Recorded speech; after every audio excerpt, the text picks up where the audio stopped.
우리 함께 신앙 고백합니다. 나는 전능하신 아버지 하나님 천지의 창조주를 믿습니다.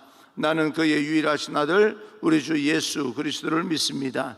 그는 성령으로 잉태되어 동정녀 마리아에게 나시고 본디오 빌라도에게 고난을 받아 십자가에 못 박혀 죽으시고 장사된 지 사흘 만에 죽은 자 가운데서 다시 살아나셨으며 하늘에 오르시어 전능하신 아버지 하나님 우편에 앉아 계시다가 거기로부터 살아있는 자와 죽은 자를 심판으로 오십니다.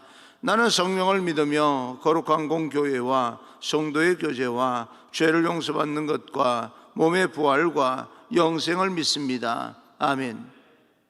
오늘 선포되어질 하나님의 말씀은 누가복음 24장 36절부터 53절까지 교독하겠습니다. 누가복음 24장 36절로 53절까지 말씀을 교독하겠습니다.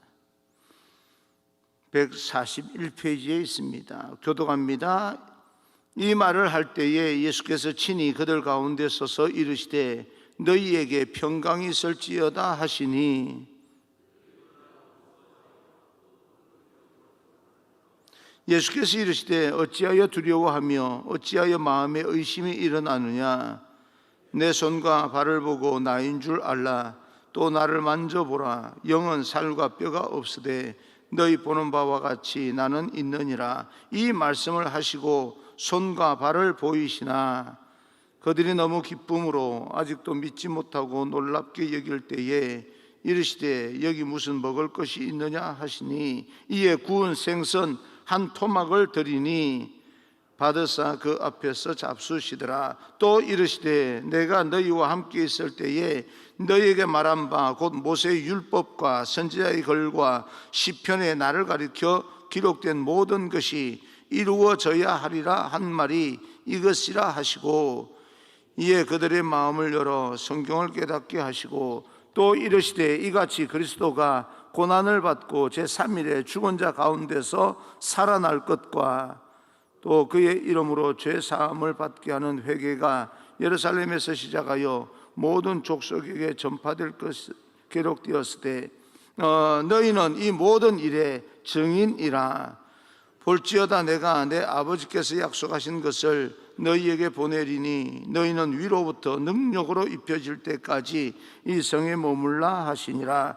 예수께서 그들을 데리고 베다니 앞까지 나가사 손을 들어 그들에게 축복하시더니 축복하실 때에 그들을 떠나 하늘로 올려지시니 그들이 그에게 경배하고 큰 기쁨으로 예루살렘에 돌아가 늘 성전에서 하나님을 찬송하니라. 아멘. 우리 앞뒤 좌우 인사합니다. 축복합니다. 성령 충만 행복하십시오. 인사합니다. 축복합니다. 성령 충만 행복하십시오. 너희는 이 모든 일에 증인이라 라고 하는 제목으로 여러분과 함께 누가복음의 마지막 부분을 함께 마무리를 하겠습니다. 그동안 누가복음을 새벽기도 계속해서 강의를 해왔는데 이 말씀 앞부분은 고난주간과 또 부활주일 여러분에게 설교를 했던 것이고 또 이 부분도 여러분과 함께 주일날 이제 부활주일 지난 그 주에 여러분과 함께 나눈 적은 있지만 누가복음을 마무리한다는 그런 의미에서 오늘 이 말씀을 여러분과 함께 나누고 다음에는 또 다른 책으로 여러분을 만나고자 합니다. 주님은 우리에게 이렇게 주일을 허락해 주셔서 또 그분을 예배하고 하나님의 말씀을 기억하고 평강의 삶을 약속해 주십니다. 너희에게 평강이 있을지어다 라고 이야기를 합니다. 요한복음 20장에 보게 되면 너희에게 평강이 있을지어다 라고 말씀하시면서 숨을 내쉬며 하는 말씀과 함께 성령을 받으라 라고 말씀합니다. 우리에게 평강, 진정으로 이 땅에 육신의 몸을 입고 살아가는 우리 모두에게 하나님의 평강을 누리는 방법은 우리 안에 하나님의 영으로 충만하게 채워지게 될 때 세상을 극복하는 그런 하늘의 놀라운 평강을 누리게 됩니다. 복잡하고 힘든 세상에서 진정한 그런 평강의 삶을 사는 것은 주님의 사랑을 기억하며 그분 안에서 성령을 받고 너희에게 성령을 받으라 라고 했다. 하나님의 영이 우리 안에서 충만하게 되는 것입니다. 주님은 우리가 연약하여 실패할 때도 우리를 찾아오셔서 우리를 격려해 주셨고 또 회복시켜 주시는 분입니다. 그러므로 힘들고 어려울 때, 여러 모든 것이 무너지는 듯한 느낌이 들 때에도 우리는 좀 의지를 발동하여서 하나님 앞에 나와 기도로 극복해야 됩니다. 오늘 누가복음 마지막 부분을 묵상하게 될 때 하나님의 사랑하심과 하늘의 평강이 여러분에게 충만하게 되기를 바랍니다. 그렇게 될 때 모든 것을 극복하고 승리할 수 있기 때문에 그렇습니다. 오늘 이 성경을 보게 되면 예수님의 부활 소식을 들은 제자들의 반응이 나옵니다. 그들의 의심과 혼란 중에 빠져서 대화를 나누고 있는데요, 왜 사랑하는 주님의 부활의 소식을 듣고 직접 눈으로 목격하는데도 불구하고 기뻐하지 못하고 혼란스러워했을까? 그것은 죽은 자의 부활은 사람이 생각으로 받아들일 수 있는 것이 아닙니다. 이게 현실인가 꿈인가 현실인가 하는 그런 차원에서 혼란스러워했을 겁니다.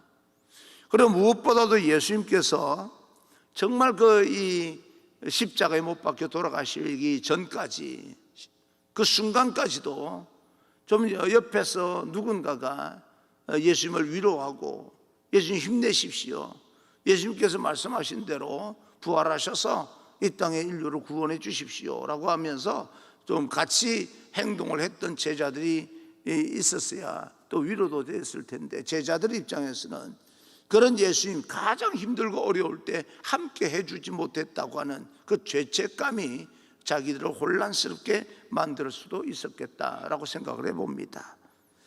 그러니 부활이 믿기지도 않았지만 설령 예수님께서 부활을 하셨다 할지라도 그분을 다시 뵙는다는 것이 참 면목이 없는 그런 형편입니다.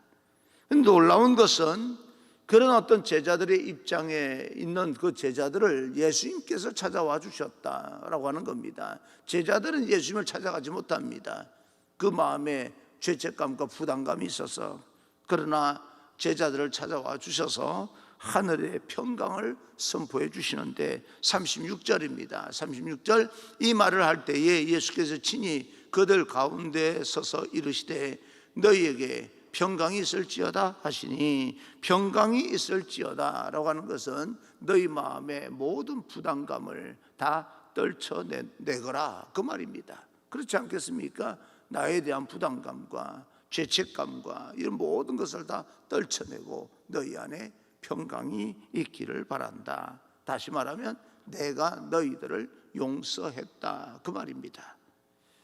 여러분, 혹시 내가 어떤 사람들에게 정말 지독하게 잘못했는데 그 사람이 나에게 찾아와서 내가 너를 용서했다, 그러니 마음에 부담 갖지 마라고 말해주면 얼마나 고맙겠습니까? 예수님이 이렇게 실패와 죄책감 가운데 있는 우리 인생에게 찾아와 주시는 분입니다. 사실 예수님은 제자들을 얼마나 사랑해 주셨습니까? 심지어 십자가에 못 박히면서까지 그들을 사랑해 주신 건데, 그러면 제자들의 양심이 있었다면 십자가를 앞에 두고 있는 예수님을 목숨 걸고 지키는, 좀 이렇게 예수님께 함께 가는 그런 사람 한 사람 정도는 나와야 되지 않겠습니까? 그렇게 하지 않는다 할지라도, 단 한 명도 남지 않냐고 다 도망갔다 할지라도 이제 예수님께서는 그들을 찾아와 주셔서 위로해 주시는 거죠. 오늘 우리가 이 땅을, 지금 이 인생을 살아오면서 여러분들이 어떻게 예수님을 믿어 오셨는지 지난 날을 이렇게 회고해 보면서, 우리가 예수님을 거부하고 믿음이 흔들리고 믿음이 무너짐으로 인하여서 예수님께 독한 그런 죄를 범했다 할지라도 오늘날 예수님께서는 직접 우리를 찾아와 주셔서 너희에게 평강이 있을지어다 그렇게 선포해 주시는 하나님이십니다. 우리가 날마다 예수님을 잘 믿고 승리하는 삶을 살면 얼마나 좋겠습니까? 그런데 우리는 그럴 수 있는 존재가 아니지 않습니까? 세상 속에서 실패하고 무너집니다. 우리는 우리의 연약함을 너무너무 잘 알고 있습니다. 그래서 우리는 한 번씩 우리 거울을 볼 때마다 정말 내 연약함이 거울에 비치는 그 모습을 보면서 내가 인생을 이렇게라도 살아갈 필요가 있겠는가라고 생각될 때도 없잖아 있겠지만, 그러나 예수님께서는 우리를 위하여서 이사야 말씀처럼 우리가 다 양 같아서 그릇 행하여 각기 제 길로 가면서 죄를 범했지만 모든 그런 죄악을 주님께서 친히 담당해 주시면서 하늘의 평강이 너희에게 있을지어다, 그렇게 말씀해 주십니다. 주님은 우리의 연약한 부분을 품어주시는 분이시고 회복시켜 주시는 분일 뿐만 아니라 또 내 양을 먹이라, 그렇게 또 사명을 주시는 분입니다. 주님을 볼 면목이 없었던 제자들에게 갑자기 예수님께서 나타나시자 마치 유령을 본 것처럼 느껴졌을 겁니다. 이 귀신이 아닌가 하는 그런 생각을 했을 겁니다.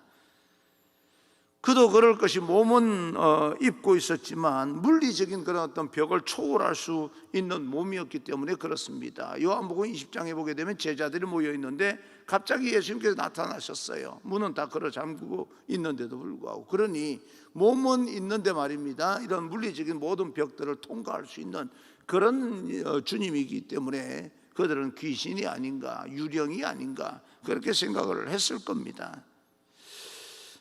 그런데 예수님은 두려워하고 의심하는 그들의 믿음을 다시 회복시켜 주시기 위해서 그들에게 손과 발을 보이시고, 심지어 생전을 구운 생선이 있느냐, 내가 좀 허기진 배를 채워야 되겠다라고 말씀하시면서 내가 귀신이 아니다, 내가 유령이 아니다 라고 하는 것을 보여주고 있습니다. 사랑하는 성도 여러분, 우리 예수님께서는 여러분 한 사람 한 사람을 귀하게 여기십니다. 그것을 먼저 믿으시기를 바랍니다. 그리고 부활하신 예수님께서 우리를 그렇게 사랑하시기 때문에 한 사람 한 사람 직접 찾아가 주셔서 위로해 주시고 이렇게 세워주시고 용서의 선언을 해 주시는 겁니다. 회복입니다. 오늘도 믿음에 실족한 우리에게 찾아와 주셔서 격려해 주시고 위로해 주시고 회복되어지는 놀라운 역사가 있기를 바랍니다. 혹시 여러분 가운데 남들에게 말은 못하지만 영적인 죄책감에 빠진 사람이 있습니까? 또 어떤 상처 가운데 마음이 무너져서 주저앉아서 어찌할 바 몰라 하는 분이 있습니까? 또 회복 과정 중에 있는 분이 계십니까? 오늘 제자들을 찾아와 주셔서 격려해 주시는 예수님을 깊이 만나고 인격적으로 만나서 온전한 회복이 이루어지기를 주님 이름으로 축원합니다. 제자들을 격려하시고 회복시킨 주님께서 더 나아가서 온 세상을 향하여서 회개의 복음을 전한 증인으로 제자를 부르십니다. 48절입니다. 너희는 이 모든 일의 증인이라. 복음의 사명자로 살아가는 사람들에게 세 가지 정도의 조건을 말씀하고 계시는데, 첫째로는 부활의 주님을 만나야 됩니다. 여러분, 우리가 인생을 살아가면서 부활의 주님을 만나야 됩니다. 우리는 부활할 수 있습니다. 사업이든 그 어떤 것이든 무너진 그 모든 자리에서 다시 일으켜 세울 수 있습니다. 왜냐하면 우리 안에 하나님의 능력이, 부활의 생명이 있기 때문에 그렇습니다. 그래서 우리가 복음의 증인이 되기 위해서는 부활의 주님을 반드시 만나야 됩니다. 그리고 두 번째로는 하나님의 구원의 계획과 섭리를 제대로 깨달아야 됩니다. 왜 예수님께서 이 땅에 내려오셔야만 했는지, 십자가에 왜 못 박혀 돌아가셔야만 했는지, 우리는 그 예수님의 분명한 사명을, 섭리를, 구원의 계획을 깨달아야 됩니다. 예수 믿고 복 받는 것이 우리 인생, 예수 믿는 전부가 아닙니다. 우리의 신앙은 예수님을 믿으면서 이 땅에서 눈에 보이는 모든 축복을 받는 것도 당연하지만 그것을 넘어서서 우리가 반드시 깨달아야 될 것이 있습니다. 45절, 46절, 47절 이에 그들의 마음이 열려 성경을 깨닫게 하시고 또 이르시되 이같이 그리스도가 고난을 받고 제3일에 죽은 자 가운데서 살아날 것과 또 그의 이름으로 죄 사함을 받게 하는 회개가 예루살렘에서 시작하여 모든 족속에게 전파될 것이 기록되었으니, 주님은 말씀을 통해서 이 부활의 사건과 앞으로 일어날 일에 대해서 깨닫게 해주십니다. 하나님의 말씀을 듣고 깨닫게 만들어 주십니다. 여러분, 엠마오로 가는 제자들도 예수님의 말씀을 듣다가 부활의 주님을 만나게 됩니다. 아니, 만났는데 깨닫게 되는 거예요. 우리가 차를 타고 갈 때 속도도 중요하지만 사실은 속도보다 더 중요한 것은 방향이라고 하는 것은 우리는 다 알고 있습니다. 우리가 가는 방향대로 속도를 내야지, 방향이 잘못되면 속도가 빠른 것이 저주가 될 수가 있습니다. 그래서 속도도 굉장히 중요합니다. 우리는 속도를 무시할 수가 없습니다. 그렇지만 그것보다 더 중요한 것은 우리가 가고자 하는 방향입니다. 방향이 올바를 때 속도도 의미가 있는 것입니다. 말씀은 이렇게 우리 인생에 분명한 방향을 제시해 줍니다. 이 땅에서 우리가 축복을 받는 것도 중요하지만 축복받는 것보다 더 중요한 것은 하나님의 말씀을 깨닫는 것입니다. 말씀은 우리 인생의 길이요 빛이 됩니다. 그래서 우리는 날마다 하나님의 말씀을 통하여서 우리 인생이 어디로 가야 될지 깨달아야 되는 것입니다. 우리 인생의 방향을 하나님께서 항상 인도해 주실 줄 믿고 말씀을 묵상할 수 있는 하나님의 거룩한 백성이 되기를 주님 이름으로 축원합니다. 여러분, 명심하십시오. 우리가 이 땅에서 축복받는 것을 싫어하거나 그걸 무시하지는 않습니다. 그러나 축복보다 더 중요한 것은 하나님의 말씀입니다. 그리고 세 번째, 주님의 증인의 인생을 온전히 살기 위해서는, 우리가 주님의 증인이 제대로 된 주님의 증인이 되기 위해서는 인간의 힘으로 부족하고 하나님께서 주시는 능력이 필요하다 하는 것을 여러분 믿으셔야 됩니다. 49절입니다. 49절, 볼지어다 내가 내 아버지께서 약속하신 것을 너희에게 보내리니 너희는 위로부터 능력으로 입혀질 때까지 이 성에 머물라 하시니라. 여러분, 이 땅의 것 가지고 세상을 극복할 수는 없습니다. 아무리 세상에서 남들보다 탁월한 사람이라 할지라도 세상을 그렇게 극복할 수 있는 것이 아닙니다. 세상을 극복할 수 있는 힘은 하늘로부터 내려진 하늘의 능력이 입혀지면 세상을 극복할 수가 있게 됩니다. 여러분, 우리는 하나님의 복음의 증인으로 살아야 됩니다. 부활의 확신과 하나님의 계획을 아는 것만으로는 부족합니다. 그래서 위로부터 하늘의 능력이 입혀질 때까지 우리는 뭐 해야 되는 겁니까? 오늘 이 누가복음 이 24장 49절 말씀은 사도행전 1장 4절 말씀과 동일합니다. 이 말씀을 듣고 예수님께서는 하늘로 성천하시고, 그리고 제자들은요 마가의 다락방에 모이는데 여러 사람이 보았지만 마가의 다락방에는 120명 정도만 모입니다. 그리고 능력이 입혀질 때까지 뭐 하라고 말씀하신 게 없지 않습니까? 능력이 입혀져야 된다고만 했는데 능력이 입혀질 때까지 그 120명은 뭐하고 기다립니까? 주님 앞에 기도하면서 기다립니다. 기도가 하늘의 능력이 입혀지는 통로이다. 나는 여러분 삶 가운데 하나님 앞에 전심으로 하나님을 의지하고 의뢰하고 신뢰하는 기도가 회복되기를 주님 이름으로 축원합니다. 우리는 연약합니다. 우리는 넘어지기도 합니다. 그러나 성령이 함께 하실 때는 우리는 능력의 증인으로 복음의 사람으로 그렇게 우리는 설 수 있게 됩니다. 여종 앞에서 3번씩이나 부인했던 이 베드로도 그가 성령이 임하게 되면서 어마어마한 능력이 생기게 됩니다. 그래서 하나님 앞에 모든 회중들 앞에서 설교하게 될 때 3,000명, 5,000명 예수 믿는 사람이 몰려오기 시작합니다. 나는 정말 그런 어떤 설교의 능력을 받았으면 좋겠습니다. 하나님의 말씀을 선포하게 될 때 인간의 말로 하는 것이 아니라, 듣기 좋은 말로 하는 것이 아니라 하나님의 말씀을 있는 대로 선포하게 될 때 사람 마음에 찔림을 받아서 하나님 앞에 돌아오는 놀라운 역사가 일어나는 그런 능력, 설교하는 능력. 그래서 성경에 보게 되면 예수님의 제자들은요, 이런 설교하는 능력이 정말 간절히 거의 필요했을 거예요. 그런데도 불구하고 설교 잘하게끔 해달라고 예수님께 요청하는 법이 없었습니다. 예수님께 뭘 요청을 한 적이 있습니까? 주여 우리도 기도 잘하게 해주세요 하고 요청한 적이 있습니다. 그래서 주기도문을 통해서 기도를 가르친 적이 있지요. 설교를 잘하기 위한 그런 어떤 마음이 있다면 하나님 앞에 더 많이 기도하는 것이 설교 잘하는 그런 법을 배우는 것이지, 설교를 말을 잘하고 숨을 잘 쉬고 전달이 좋아야 되고 그런 것도 대단히 중요합니다. 무시할 수는 없지요. 그러나 그것보다 더 중요한 것은 한마디 한마디 하나님의 말씀이 선포되어질 때마다 하나님의 생명이 그 안에 녹아져서 사람들의 마음에 와닿을 때마다 위로받고 격려받고 하는 그런 하늘의 은혜가 선포되어질 수 있도록 기도가 깊어져야 됩니다.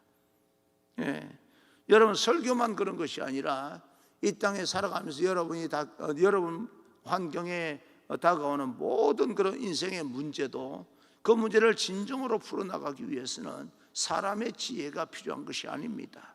하늘의 지혜가 필요한 거예요. 그럼 하나님 앞에 지혜를 주십시오라고 하는 것은 기도입니다. 그냥 하늘의 지혜가 여러분에게 떨어지지 않습니다. 우리가 기도를 통하여서 하나님의 지혜가 우리 안에 유입되는 거죠. 머물게 되는 겁니다. 그래서 하늘의 능력이 입혀질 때까지 이 성에 머물라라고 하신 말씀은 바로 기도하면서 머물고 있어라. 기도를 통해서 성령의 역사가 일어납니다. 그런 거죠. 사랑하는 성도 여러분, 누가복음 강해를 마무리하면서 또 언제 여러분과 함께 누가복음을 또 하게 될 날이 아마 있을 것입니다. 다른 복음서를 통해서도 우리는 예수님의 생애를 맞이하게 될 것이고요. 그러나 누가복음을 이제 마무리하는 이런 시점에서 반드시 기억했으면 좋겠습니다. 주님은 오늘도 여러분들을 하나님의 하늘나라의 복음을 증거하는 증인으로 부르셨다는 사실입니다. 세상 가운데 그래서 우리는 소금으로 살아야 되고 빛으로 살아야 됩니다. 그리스도의 향기를 품어내면서 살아야 됩니다. 여러분에게 이 부활의 확신과 말씀을 통해서 하나님의 뜻을 날마다 우리가 깨닫고 붙잡고 오늘도 성령의 도움을 통하여서 우리 인생의 모든 인생이 순간순간 날마다 주님의 증인된 삶을 살게 되기를 간절히 소망합니다. 살아있는 여러분이 살아가는 그 자체가, 입을 열어서 예수님 부활하셨습니다, 예수님 믿어야 구원받습니다, 예수님 믿으면 천국 갑니다 라고 말하지 않아도 여러분 인생 자체가, 살아가는 그런 삶의 모습 자체가 예수님이 증거되는 전도가 되는 그런 귀한 인생이 되기를 주님 이름으로 축원합니다. 하늘의 평강이, 예수님께서 제자들에게 말씀하셨던 하늘의 평강이 여러분에게도 충만하게 되기를 주님 이름으로 축원합니다. 기도하겠습니다.